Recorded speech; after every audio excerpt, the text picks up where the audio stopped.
Network, hello. I am back. I am back with an old friend, a guy I was stationed with at MacDill Air Force Base. He was a active duty guy, not a smart reservist like me. And then he decided to be done with the KC-135 and move on to Las Vegas, where he flew remote control airplanes, where his life kind of changed a little bit.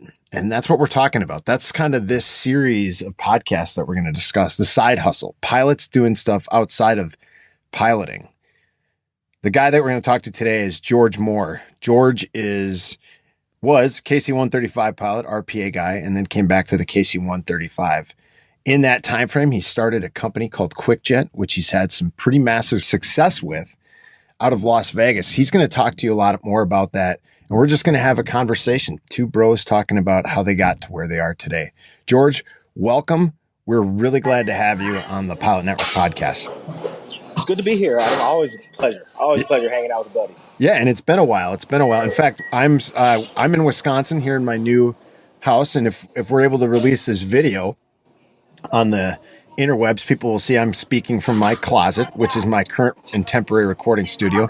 George is on the other side of the country in California, and he jumped on. We were chatting, and we decided, you know what would be great? Let's talk about how we get from where George and I were just some 10, 15 years ago, being in pilot training, going, man, I'm excited to be here. I just want to fly airplanes. I mean, I don't know about you, but that was me. To how we got here today. So why don't you let's start off with the days maybe leading up to that graduation from the illustrious Air Force Academy onto kind of how things evolved after that. Yeah, man. So, I'm an Air Force Academy dude, class of 06. And, I was that guy going to pilot training, sold my minivan with 240,000 miles on it, bought a brand new Corvette. I'm ready to be an Air Force pilot, right? So, go to pilot training. I always wanted heavies. I didn't want to fly fighters. And I literally based my decision on where I wanted to live. Voila, I got sunny Tampa, Florida as my first assignment. That's a smart man. That's aviation and real estate, right? Location. Oh, God, location. Yes. Oh, God, yes. So, yeah, living in Tampa, Florida, brand new co-pilot, got crushed with deployments, brand new co-pilot, single guy. Deployed a lot, got a lot of TDYs, a lot of great deployments, a few less than enthusiastic ones, naturally, but I had a really great, and that's the best word I can describe it, great first assignment. Made a lot of great dudes like you, Adam, because we paired with reservists, a lot of guys over there on the reserve side and active duty side. Yeah, my first assignment was all about the Air Force.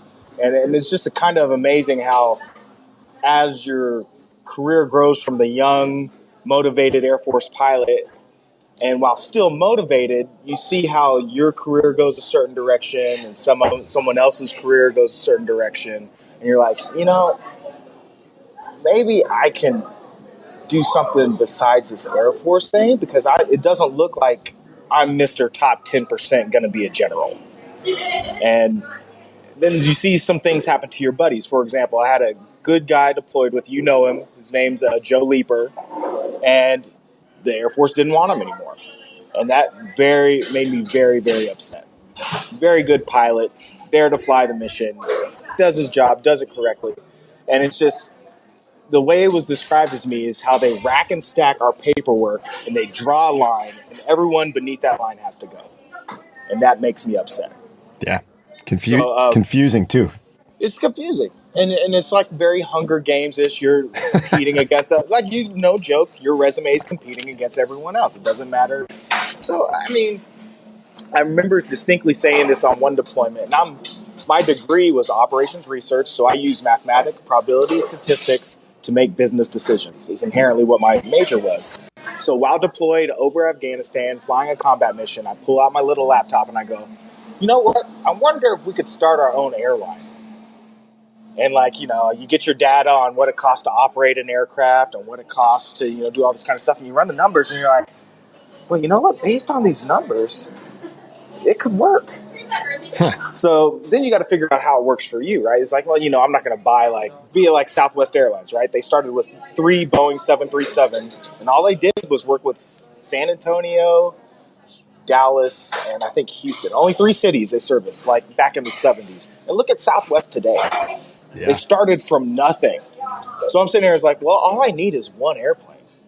So when they came to my next assignment, they're like, hey, well, we got this RPA thing. You're going to have to fly remote control airplanes. And what standard Air Force pilot wants to fly a remote control airplane? Not really anybody. No, not So- a ton of them.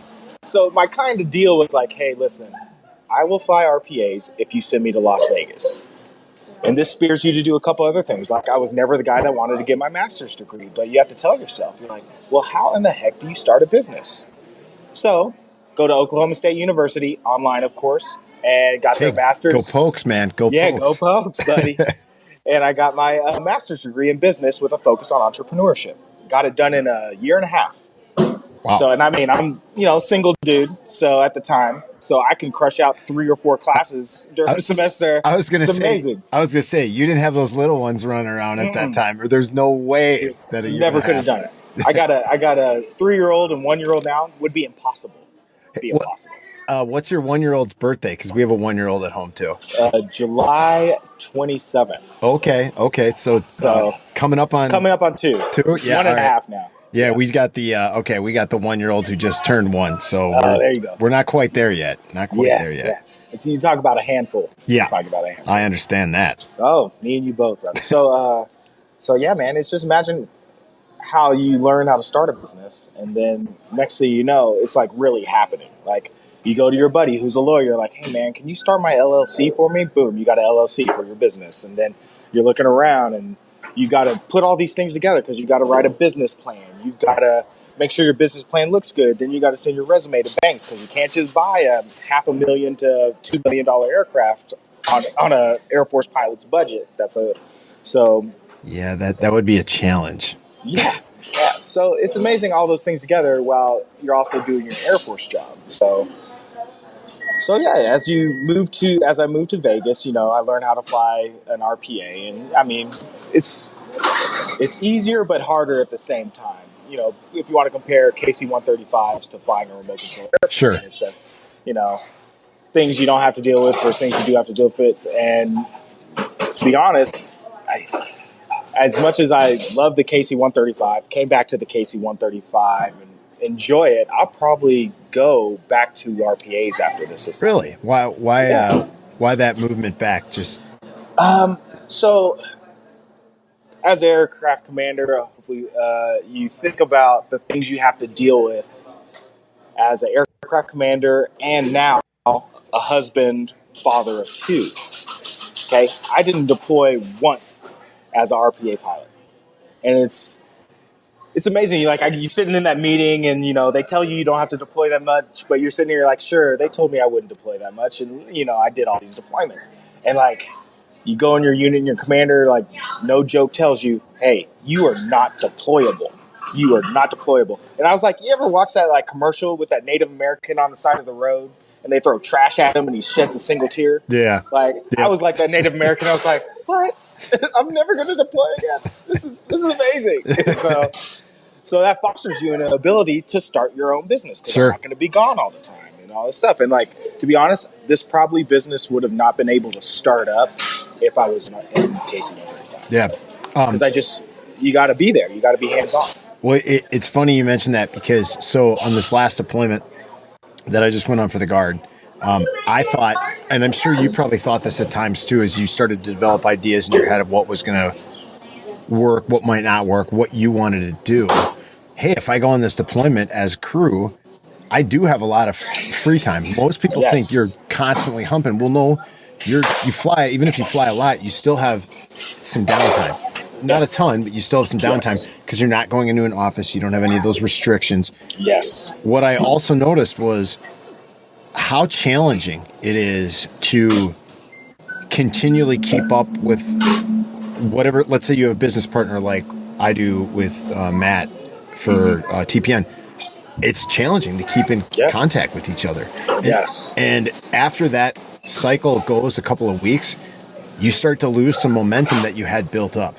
And I totally understand the being at home thing, even though your schedule's a little bit tighter at that point and you have more Yes. Requirements, you almost have to have Jocko Willink, who, for those guys out there who are listening and gals who are listening, Jocko Willink, Navy SEAL, Tim Ferriss calls him one of the most badass people on the planet. I've listened to a few of his podcasts, and one of the things that I take away from him is discipline equals freedom. That's one of his famous quotes. And in our world that we're in right now, sitting back home, when we're disciplined and we stick to that schedule, our freedom opens up. Like, I realize that if I do my work by the schedule that I created for myself, I have way more free time than I've ever had before. It's kind of like having a budget within your home. You end up giving yourself a pay raise, right? So I totally agree with you, man, that it's amazing how much more freedom, time, and control you had once you kind of remove that deployed status. And there are some guys on the network who've said, you shouldn't be saying that because you're serving your country, serving Uncle Sam. I can speak for George and myself. We've done it many, many times. I have a little over 2.5 years in the Middle East. Yes. So we get it. We do get it. But there are times where you're going, okay, you know what? Maybe it's somebody else's turn. I'm glad you bring that up, man. So, talking from bro to bro. Sure. So, I've been in the Air Force coming up on 12 years right now. And I can't remember exactly what sparked the conversation, but a guy was like, well, don't you owe the Air Force, or don't you owe, somebody something? I was like, man, I've been deployed over 2 years of my life, and I've killed 3 terrorists in the service of my people. Now, what do I owe people now? What do I really owe people now? No, it's hard. It's hard to. Well, by the book, even by the book that we signed on to, right? Yeah. A 10-year commitment after pilot training completion, right? Yeah. So 11.5 years-ish, 11 years, whatever the number is for individuals, it varies. Yep. If that's what people are saying, hey, why aren't you committed? Well, I've served my commitment. Now it's my choice. And what I think people get, they mix up with us is they don't think we love our country anymore. And it's amazing. And they said, no, amazing. Just if you want to swap shoes, and I get it. Hey, we're pilots. We do have it better than a lot of other AFSCs and a lot of other MOSs. Very true. We are lucky in a way that we are top of the heap in a lot of aspects. Yes, true. We've also worked to get to that level, and some of us have worked harder than George and I have, and have gotten to levels that are further along than we've gotten to. True. Very true. And what I think is the best way to go about all this is, hey, mutual respect for every job that's out there. Whether you're a towel giver outer in the gym or a pilot, it don't matter. Respect. And realize that, hey, that guy's deployed, and maybe he's not flying a combat mission, not like tanker guys really are, but I'm talking like he's not a Viper guy getting shot at, or an A-10 guy. Yeah, but you know what? He's still away from his family, away from his friends, away from what he cares about, and he's out there doing a job that he doesn't necessarily really want to do, where the A-10 guy at least is getting to shoot things or go do what he loves. So we all play our part. I think that's a big key, and once you do it, you're done. Once your commitment's up, there's no more. If you decide to go back and keep doing it, I say it's like voting. You have a right then to complain. Like if you voted with yes, then you know what? You can complain all you want, but just remember, you still got to go do the dirty work. You got to do the deed. There it is. And I'm one of the big complainers, so I will say. So I will say I am quite the complainer. So let me. I want to. In this, we'll jump all over the place, but I wanted to get back because how you. So you're an interesting cat. You're a military pilot, but you got interested in the business side of aviation. It's not like you fly your own airplane, charter around. That's not what you do. So how did you first get interested? Let's talk about how you first got interested in aviation as a pilot yourself, and then let's talk about how you got interested in being. I don't know if you ever played the Nintendo game Aerobiz. From like 1994, which I've beaten several times, so maybe I should open my own airline. So how do we get interested in becoming a military pilot, and then how do we become the mogul in the airline industry? Well, I tell you what, my dad was an air traffic controller for about 35 years. So I'd always been around aviation. That being said, I didn't know a single pilot growing up. Wow. I'd never been in an airplane. Growing up in Dallas, I'd gone to the American Airlines Museum, and my dad had two friends that were in the Air Force, but they were all retired while I knew them, so no one said, "Oh, you need to join the Air Force" to me. Inherently, what happened was, what got me to the Air Force Academy was I had a football recruiter come to me and say, "Hey, the Air Force Academy would really like to recruit you." And at the time, my sister was going to Stanford, and she was always the smartest one. So I went on the Princeton Review, and that year, the Air Force Academy was ranked higher academically than Stanford. So I said, I'll go to the Air Force Academy so I can be smarter than my sister. Perfect. Yeah, so that's how I got to the Air Force. Little sibling rivalry. I like it. No, it's real. I told her to her face, too, so she knows. And then at the Air Force Academy, everyone wants to be most people will go there to want to be a pilot. And there was a time where I wanted to be a combat rescue officer. Okay. Because the young 19, 20-year-old George saw a combat rescue officer walk in with his red beret and fancy, cool-looking flight suit, and the dude was the baddest guy in the room, right? I had a conversation with my dad, and I was like, "Hey, Dad, I can do this pilot thing, or I can be a bad combat rescue officer." And he goes, "All right, son, once you're done being a combat rescue officer, what you going to do after that?" Yep. What's the next move? What's your next move? You ain't going to be a combat rescue officer forever. And I was like, well, I guess you got a good point there. So I decided to become a pilot. And I'd always almost every single kid likes airplanes. Yeah, at some point, yeah. At some point, they're like, "Oh, that's kind of cool." So I was like, I'll go be opposite. It was between a pilot or a scientific analyst based on my major. So I decided pilot. And enjoyed pilot training. Pilot training, if you want to talk about where I stood in pilot training, I mean, I wasn't the bottom guy, but I wasn't the number one guy. I got inherently my second choice, which was Tampa, Florida, from pilot training. Where was your first choice? Do you remember? My first choice was KC-10s to Travis Air Force Base. Okay. And that's because my sister lived there. Okay. And that was the only reason I wanted to go there, because I was going to be next to my sister. Okay. Well, I think you got a pretty good deal. I think I lucked out on that one. You lucked out. Well, you met me, so of course you lucked out. Of course. The glass is full on that aspect. Well, at least you got your second choice. I got my 11th. So there you go. You know what? Dudes who don't remember where it fell in their class, like what choice they got, that's because they actually probably did well enough where they got their top 5 and they were like, "Oh, no big deal," or they got their first choice. The guys who got near the bottom and remember it, like me, because I had one bad week. in T1s. Yeah, it just so happened that it was my nav check, which is a whole ridiculous story that could take up way too much of your time, so we won't even get into it. Let's just put it this way. I don't want to talk about it. Let's just put it this way.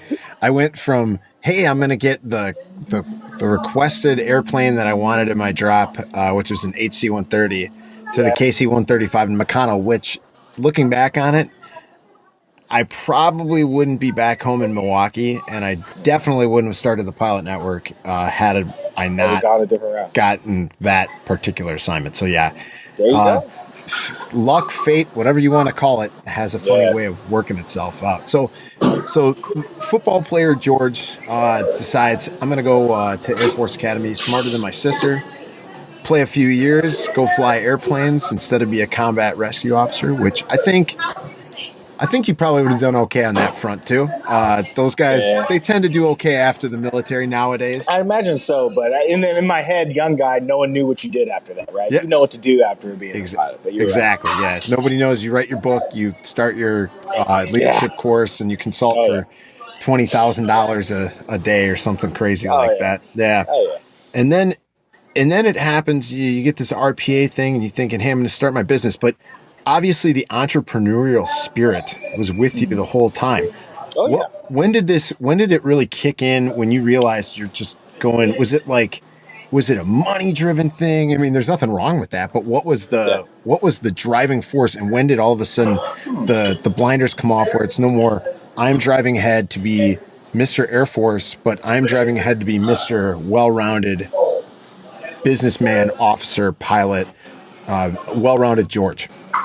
So I've always been, as I look back and talk to my parents, a type A type of person where I'm always trying to do something. I'm just always trying to do something, whether it's money driven or ambition driven or quality of life driven or something like that. So um, I, I had the initial, oh, we could start our own airline, which turns into, I don't really want to start my own airline. Why don't I just buy one airplane and I start my aircraft business, and which molds into, well, as I'm doing my business degree, molds into, well, let's buy an airplane and start a business. And if that works, it can grow into something special.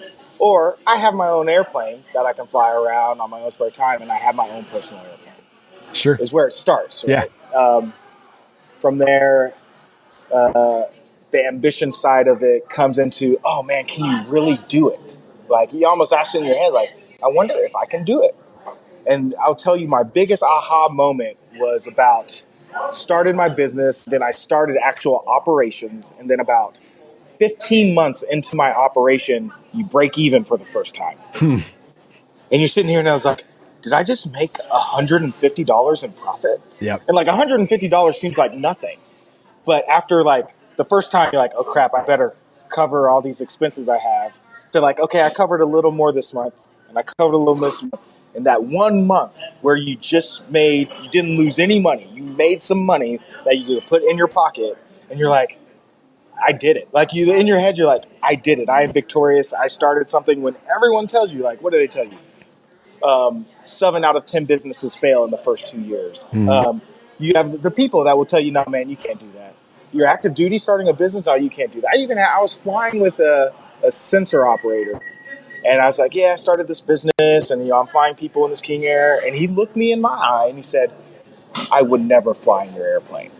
And I looked him back in his eye and I was like, you're not my client. Yeah. What an ass. Yeah, no, but yeah, like you have people that tell you, and like you have the supporters too, but you got people that are in your head, like, hey man, I wouldn't do that. Airlines fail, right? Like, no man, I wouldn't do that. Yada yada yada. So And then you actually do it. yeah, I got a question for you. Yeah, what's up? I got to interrupt you because all right, Go ahead. I had the same thing happen to me, and I bring him up every now and again in some of these podcasts. This guy Chris, I used to fly Beach 1900s without in Afghanistan contract work. Yeah. Chris is a very good friend of mine, and when I first did the TPN thing, because I was just starting up trying to get. All I was trying to do is find guys who I knew who worked at the airlines, so I could get letters of recommendation. And I was scared to ask for letters of recommendation, or not scared, but I didn't know how to do it correctly. You know what I mean? Yeah. So what I did was I was looking for guys from FedEx because that was my top choice. People who've listened to the podcast have heard that a bunch of times, and so I ended up putting every dude I knew on Facebook as a pilot into the group. You were probably one of the original. I was there at the beginning, my man. You were one of the original 390. And so here's the best part of the whole thing. I remember I put all these people together. I'm like, and I asked him, I'm like, hey, I'm going to put you in this group, whatever, blah, blah, blah, blah, blah. This is kind of what my idea is. And he goes, that is so stupid. And I said, oh, well, what do you think? Why do you think it's stupid? And he goes, who's going to look at that shit? He's like, there's plenty of forums online that you can get all that stuff. And I said, yeah, but you don't know who anybody is. It's like, Deep Balls 69 is the guy writing something. It's like not George or Adam or somebody else that you actually can know. Yeah. And he goes, well, whatever. He's like, good luck with that. It ain't going to work. About a year ago, he wrote me and he goes, hey, remember, and I think he said this more than once. He said, hey, remember when I told you that the pilot network thing was stupid? He goes, I'm an idiot. Don't ever listen to me again. So he flies with me at the airline. So he's a great guy, and he was a former tactical party for the Air Force before he became a pilot. So he kind of did a little bit of what you almost thought about doing. So so have you ever had anybody come back and say, hey man, you know what? You were right. I was wrong. Well done. Anybody say, oh my gosh, I can't believe you made it. Good job. So people that I keep in touch with, my close friends, they were always supported. None of them ever said anything bad. I do have some people that it's like, when I say, "Oh yeah, I'm still doing this thing," and I make some money, and they go, "Oh, huh." Like you could tell they're like, "Oh, didn't think he was gonna do it."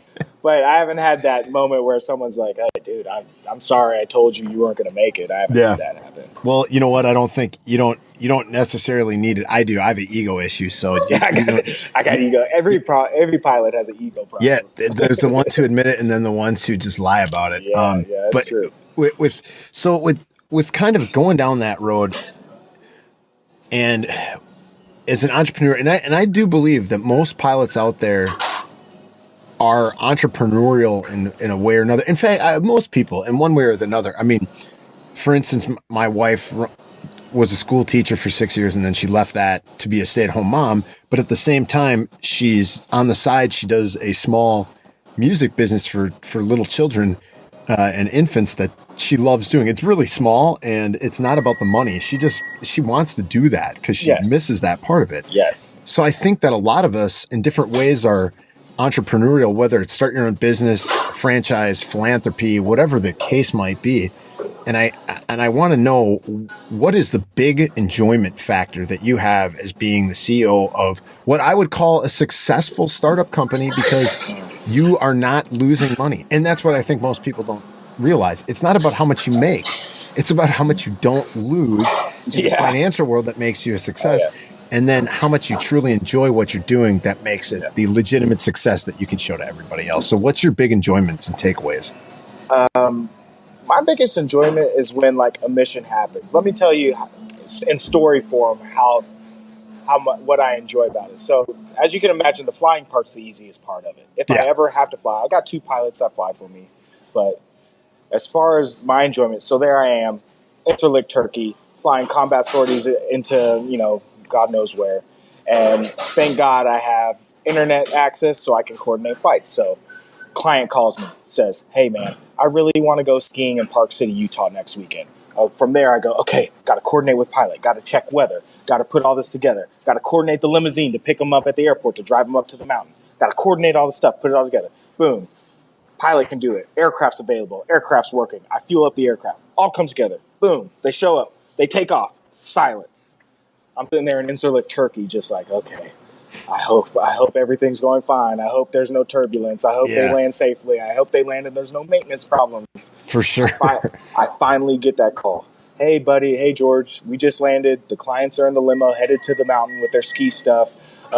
Aircraft's fine. I'm buttoning it up. I'm going to that hotel that you reserved for me." They land. Hang up phone. I start doing my victory dance. Yeah, we just did it. And like that part of it is awesome. Other aspects, like I got a client that wants to buy into QuickJet and wants to fly in my King Air. Go meet client at the aircraft. Tell them all the glorious things about flying private with George Moore in his airplane. They go, "Oh my gosh, this is cool.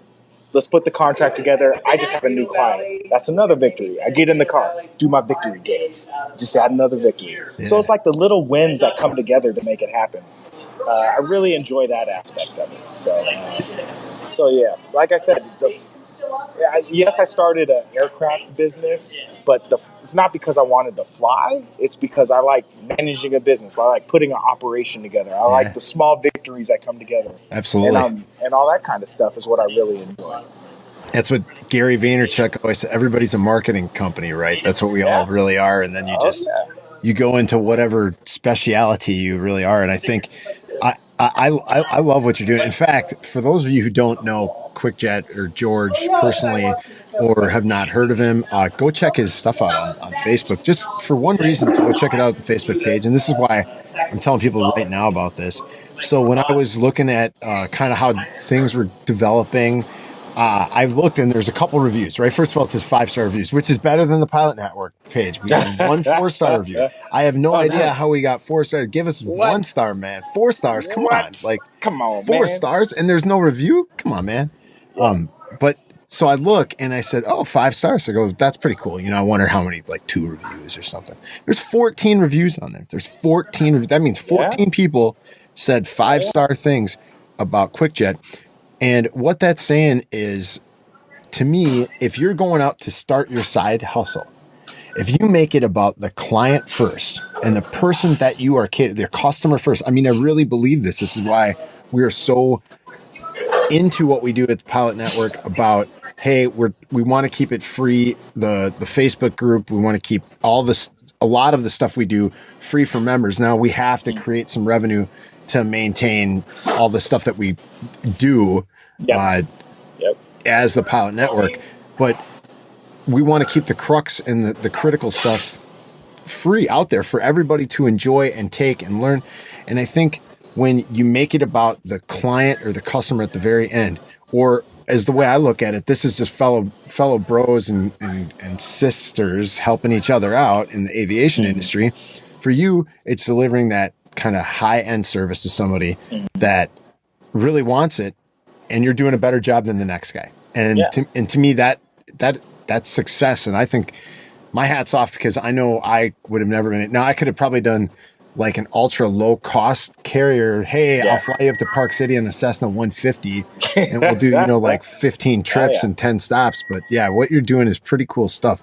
And I think, go ahead. So, and I like how you said it's about the client. It's also about being open and honest with your client too. Like, I'll be sitting there painting a picture for my client in my airplane, and I'll say, just so you know, I'm not a Gulfstream 650. Okay, if you want that type of lifestyle, that's going to cost you money. But I'm also not, a low budget airline. We're above that. You know what we're for? We're for the person that needs 4 first class tickets to fly somewhere, because that's my budget per person. It's like buying 4 first class tickets, and that's what I give you. So I found the beauty of the way I've operated and how I've grown in business is I know exactly what my client looks like, smells like, talks like, budget level, and I can immediately meet someone or talk to someone, and everyone wants to fly in a private airplane, right? Like, for the most part, everyone's like, hey, fly private? Yeah, but only P. Diddy and Donald Trump get to do that. Yeah. Not true. But you look at someone and you're like, okay, listen, I know you'd love to fly private with me, but I love you, buddy. You can't afford it. Sure. And then there's a person I have one client, business owner, owns his own jet. Does not need me. He owns a jet that can get him from Las Vegas to Korea. The only reason he has me is when his jet's broken. He needs to fly to one of his 3 houses along the California coast. The only reason. So for me, I'm like pennies on the dollar to what he spends on his jet. Sure. Yeah. My real clients, all my other clients are doctors. It's like every single one's a doctor. And they all make between, the high 200s to the low $400,000 a year. And while they can't afford their own, like, Gulfstream or, charter every day, they can't afford to pitter-patter around 3 or 4 times a year in a King Air 90. Sure. And so, you know what else is really nice? That you're doing the GA and the professional pilots a service by keeping some of those doctors out of cockpits. Yeah, dude. For our doctors who know how to fly well and have the experience, we kid, but you know who we're talking about. There's enough of them out there that are a little scary to everybody, and that goes for a lot of GA guys. I think that's another side. So a little bit of technicality stuff here. As a charter operator, do you operate under the 135 rules or 91, or do you both? So that's the word you've been dropping, charter. I am not a charter. I operate under Part 91, and what I do is I do fractional ownership. Ah, okay. Good. So I can only have up to 16 clients if I wanted to. But according to the FAA, I can have up to 16s, and I sell 1/16th ownership of my King Air to people. They have operational control, and we share pilots, which is, Nick or Ryan are my pilots. And what we do is they pay me a monthly fee to be a part of QuickJet. And then every time we go fly, I'll be like, hey, dude, the aircraft's available. Can Ryan fly it for you? Ryan's available. And I kind of just put the pieces together and go on the trips, and they pay me an hourly rate. But they have, legally speaking, they have operational control, and it's all in the documentation, right? We got to fill out contracts and put everything together, so it's all legally correct and stuff like that. And half the battle is just letting them know, like, for example, I have a doctor that wanted to go to Jackson Hole for a ski trip because it's the big ski season's ending, right? Yep. So I say, just so you know, you have operational control of the aircraft. So when you go out there, if it starts raining, snowing, and blizzarding, and you need to put the aircraft in the hangar, and that's your responsibility. If you choose not to, and something happens to the aircraft, that is on you. So it's a lot about what people don't understand about starting a business too is the legal ramifications and how you put it together in the government's eyes too. Yeah. So especially in that world, because I flew Part 135 and 91 for a charter operator, and they were responsible for everything. the Yes, airplane. 135, they have sole operational Yeah. control, and they're responsible. Part 91's a little different Yep. story. And we, So- we used to fly. It was interesting actually, both at at Flight Works where I flew in Afghanistan. If you had an empty leg, you reverted to Part 91, Absolutely. which was awesome because it allowed us a lot of freedom. Yeah, you can do it. I can do whatever I want. Whatever now. I want. Now, also, here's something that I don't know. I'm sure it's now. A lot of military guys won't know this, and some Part 121 guys who are, just do the 121 thing with the heads down and whatever. A lot of other smart corporate dudes who are out there, they know the differences between all this much better than I do. That's for sure. You can, go ahead. When I was at Atlas, I actually flew Part 91 because I'm hoping I'm not speaking out of turn about this because if I recall, we had an empty airplane and it was a requested contract that we had to fly from point A to point B. So, and I'm pretty sure we operated under 91 regulation for that leg. Now I could be wrong, and my Atlas and ACMI buddies are going to hammer me, which is fine. I take all comers, and I've earned every dagger and arrow I get.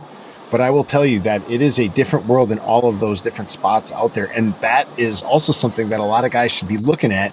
If you're a young up and comer, a guy who's looking to leave the military and earn a job out in the civilian world, there's a bunch of stuff that's out there that can make your I use the word transition lightly, but your change of lifestyle from being a military pilot to a civilian pilot, there's way more out there than just the 121 world. And I think we need to keep beating that drum because a lot of guys just don't know about it, or they think it's not for them because they can't make 350 grand as a 777 captain, which by the way, it's going to take you 20 years to get there anyways. So stop with that idea and start going out there and maybe saying, hey, if I don't want to do that, there's a lot of other stuff. I can go fly for a guy like George. I can go do these other things that are out there. Hell, I can even start my own business doing whatever it is that I'm interested in. And I think this is the kind of stories that if I were on the other end where I didn't, and maybe I'm motivated thinking about, well, maybe I could do something like that in Wisconsin, or work with George to expand that kind of program. But that's the kind of stuff that gets me excited, hearing that kind of upstart lifestyle that you've gone through. So I think I do have some questions just in regards to what are a few things that we talked about discipline and how you prioritize. Now, both of us have families. I've got a younger, less expansive family than yourself right now. How do you, any habit patterns or routines? This is a very Tim Ferrissian question that you do daily, weekly, monthly that keep you in line and lockstep, because you also, a lot of guys are forgetting, I've forgotten already, you have a full-time job in the military. Oh yeah. So how is that balancing act? What's your routine? What's your life like day to day to make all this stuff work? So it's a little less routine at my new unit because I'm still trying to figure out exactly how my routine's going to go. Granted, I've made a routine. So I'll tell you about a routine when I was RPA, starting up my business and doing that kind of stuff. Okay, so, perfect. Let's say I'm on, for example, day shift. So I inherently work from 8 a.m. to 4 p.m. So my routine was wake up, take care of the kids, kiss wife goodbye, start driving to work. Drive to work, get to work. What I would do is I would print off anything I needed to read because we were in a skip, so I couldn't bring my cell phone, I couldn't bring my laptop, I couldn't bring anything with me. So how did I mitigate that? I print off anything in paper and bring that with me and go fly my RPA. So as you know, just like a remote control airplane and a real airplane, there's autopilot, right? So if I'm just transiting somewhere and I have someone else with me, I'll be like, hey, just monitor everything. I'm going to do my numbers calculation, see how I'm doing, and make sure my profit margins are looking good. And then I look over, read anything I need to read. Like, for example, if there's anything with FARs that I needed to know and research, I'd look over that. And I do that. So you try to have your time lap on top of each other. Yes, I'm doing my day job flying an airplane, but the autopilot's doing that for me. Mm-hmm. So I got someone else to back me up on that. I look at that kind of stuff.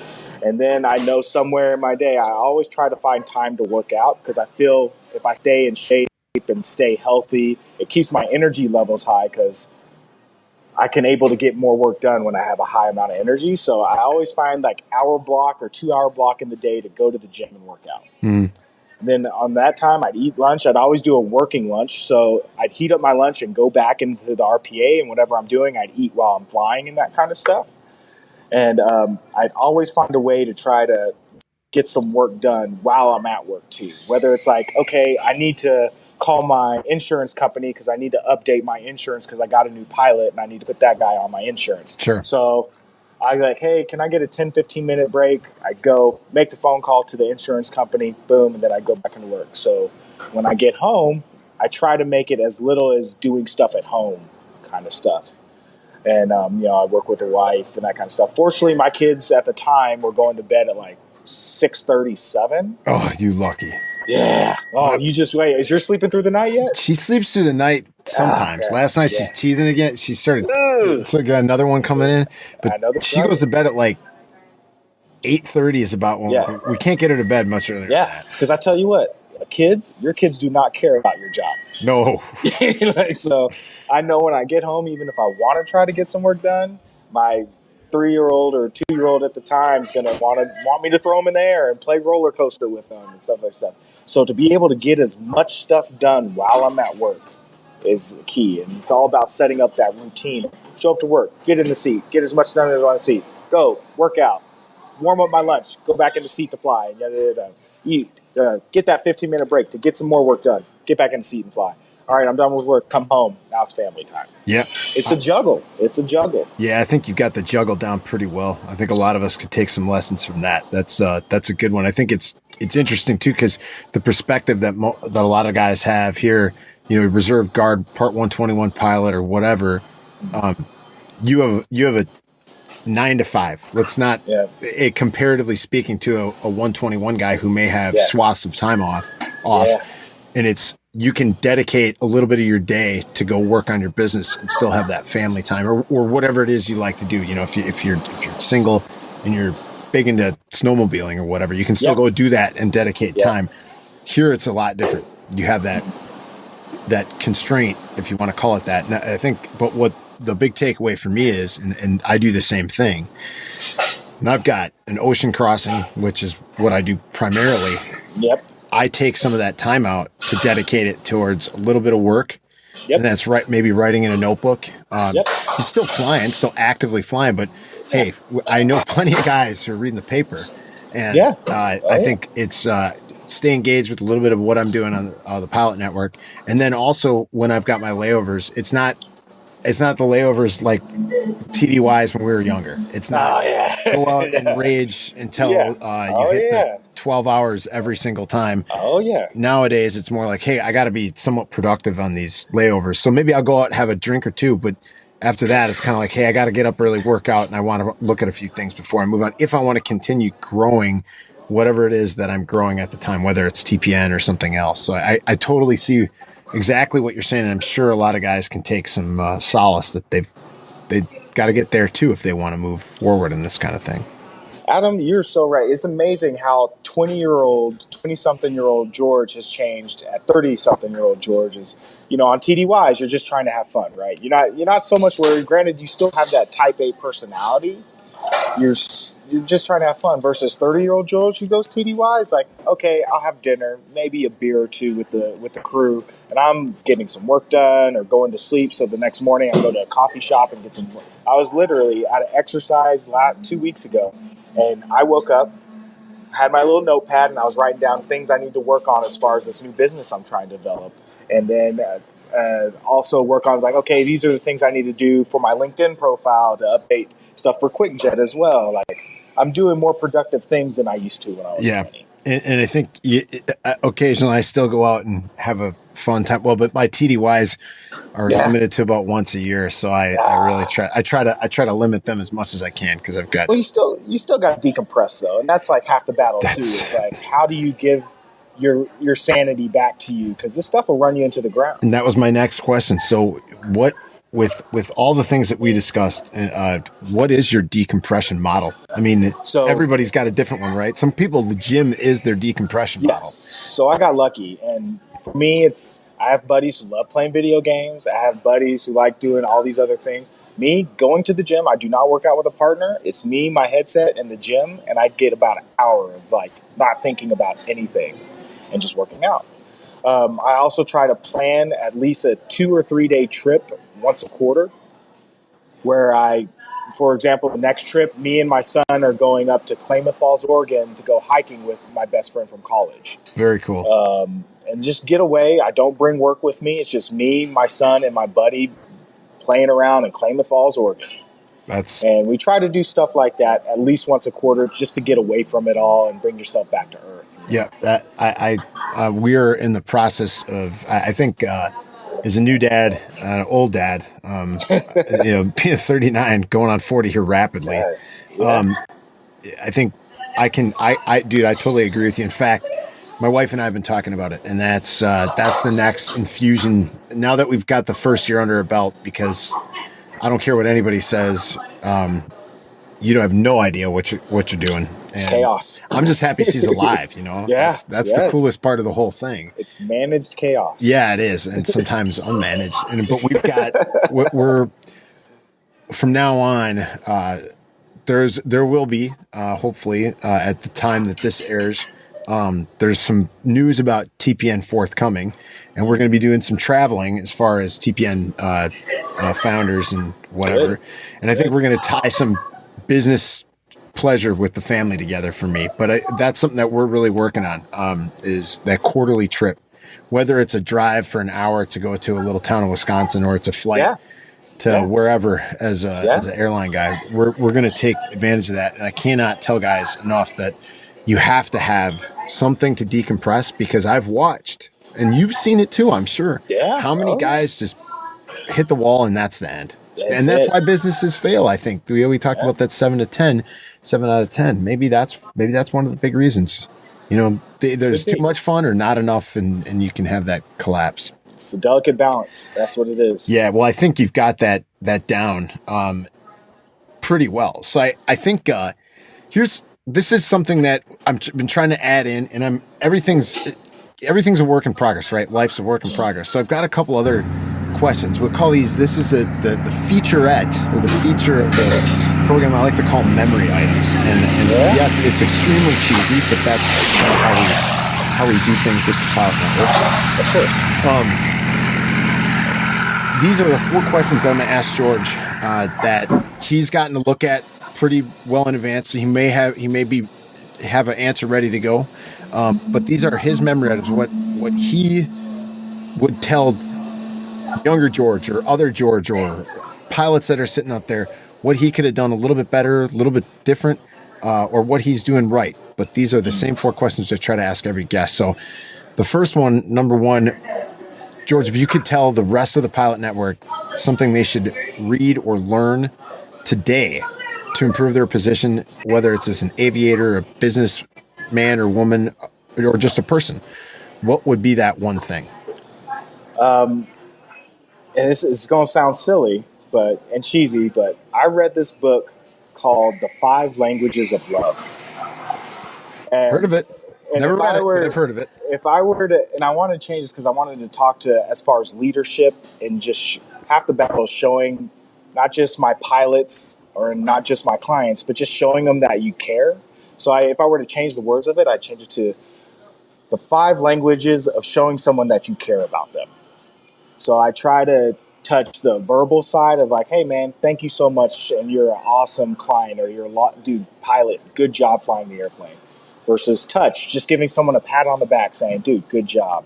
There's quality time. Sometimes people just want you to have a beer with them and just be around them and stuff like that. There's these 5 different ways to show someone that you care about them. And I think that in leadership, in your family life, with your kids, wife, friends, if you can learn how to connect with people and show them that you care, I think that book is a good way to figure out exactly how to do that with people. Great. You know what? Maybe I'm going to go read it. Maybe you will. Maybe I will. I like that idea. All right. So number 2, what's something that you would have told George just starting out, whether it's he was just starting out before he he went to start playing football in high school or at the academy or pilot training or the entrepreneurial spirit of starting QuickJet, that is a must do. Something he needs to do then that maybe he didn't do. If I were to talk to the younger 20-something-year-old version of me, I would say stop looking for a mentor just like you, because no one's going to be just like you. What you need to do is find someone that has a certain aspect of their life or the certain way they conduct themselves that you like, and take that piece and use that. Let me give you a good example. I flew with an evaluator, and almost every aspect of him I did not like, except for the way he flew an airplane and the way he taught people. And I said, you know what? While he will never be my personal mentor, I want to fly an aircraft and teach people exactly like him. So when it comes to that, and then there's a person and the way he communicates with people, like as far as just his body language and the way he speaks as a military aviator, it's like, you know what? Not even a really good pilot, but I want to be able to talk to other people and communicate and connect with people just like him. And take these little pieces of stuff you like about people that makes you who you are and makes you a better person. That's what I would tell myself. I think what we'll do is we'll call him Franken Mentor. That'll give people maybe people a little visual image of what they can take away from that. Cause that's awesome. I wish I would have known that too when I was a little younger. Something that you learn over time, right? Absolutely. And then number 3, what was the most helpful piece of advice you've ever received? So the most helpful piece of advice, and I read this one and I couldn't narrow it down to one thing. So, and I had to narrow it down to 3. So my most helpful piece of advice was when I was a kid, my parents asked me what I wanted to be when I grew up. And they expect to hear a doctor or president or something pretty spectacular. So I threw them a curveball and I said, I want to be a janitor. And, they paused for a second and they looked me in the eye and said, you know what, son, you can be a janitor as long as you're the best janitor there ever was. That's what they said to me. So I take that as do what you want to do as long as you're trying to be the best. Sure. That's all that matters. I like it. And then finally, and this is probably the most difficult of the 4. Well, maybe. Depends on who you are. Depends on your creativity setting. Yeah, here we go. What's your own memory item? Your last memory item that you want to give to the network out there? My last memory item that I want to give to the network right now. Oh, God, this was tough. Memory item. So my thing is I always try to remind myself and remember that I was the college kid with a 1994 Nissan Quest with 240,000 miles on it. So I try not to forget where I come from, because a lot of people in the pilot network and a lot of people that go to fly the airlines and start making pretty decent income level, they kind of forget that there was a lot of hard work, and a lot of us didn't start from that kind of, 6-figure income lifestyle that we all grow accustomed to. Mm-hmm. So just let's humble ourselves. And I always use the memory of the fact that I'm a kid that drove a minivan in college, and that's where I come from, and that's my humbleness that keeps me grounded. So, as a review out there for everybody, number 1, it's the 5 languages of love that's going to help your leadership and communication skill set. Number 2, something that old George would have told young George he must do before he started out was build that Franken mentor. Take a piece of each mentor that he had and build the mentor that he wanted, instead of just looking at one individual. The most helpful thing or a piece of advice he ever received was from his parents saying, hey, you want to be a janitor? That's fine. Be the best damn janitor you can be. No matter what you do, be the best at it that you can be, not comparing yourself to a lot of other people. I wish I would have taken that advice too, especially in pilot training. And then your own memory item was, hey, don't forget where you come from. I think we can all take a little bit of that forward. I know a lot of guys who are really, really good at that. I know a lot of people who are really, really bad at that too. Yeah. But I think that taking it where I come from, that always produces the best results because it makes me look forward to where I'm going. It's a little bit clearer of a path. Because I think if you say it the way that you just said it to me and the way I'm hearing it is if I forget where I'm coming from, I'm just going to stop where I'm at. And I might get comfortable, and that might not be so good. Comfort's okay, but it can breed a lot of discontent as well. In my personal opinion and in my personal experiences, I'm sure you're quite the same. So kind of wrapping up, I have a lot of thanks towards George for a lot of different things. I still remember one night we may have had a cocktail or two. I believe it was at what's the name of that place? Hat Tricks, right outside. Hat Tricks in downtown Tampa. Yeah, buddy. And I think that was the first time I really got a chance to hang out with George outside of the work environment. And I have a lot of respect for a guy who can put it together, serving on active duty continuously and creating a successful business that he enjoys running. And I think this is a great way to start out our side hustle piece of the TPN world. We're going to have a lot more, hopefully, from other, not only business founders, CEOs, but philanthropists, people who are just doing good work outside of what they do on a day-to-day basis. And you may not even be a business owner. If you're interested in this kind of stuff, please shoot us a message. So, George, anything else that you want to add before we wrap it up? And you can tell them where to find you if they're interested in maybe being a client of yours, or if they're interested in what they can do to support your business or support the Pilot Network further as supporting George Moore. Where can they find you?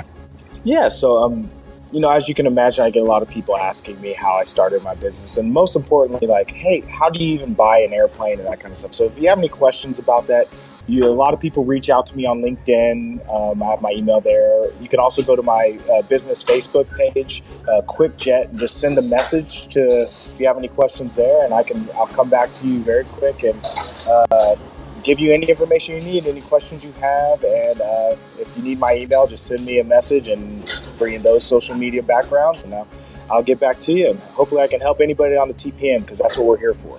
Awesome. To help each other out. Awesome.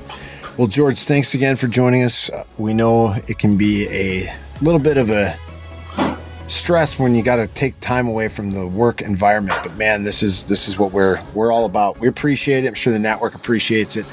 And everybody out there, thanks again. Fly safe. Keep the shiny side up and the greasy side kind of lower to the ground. We'll see you next time. See you. Thank you.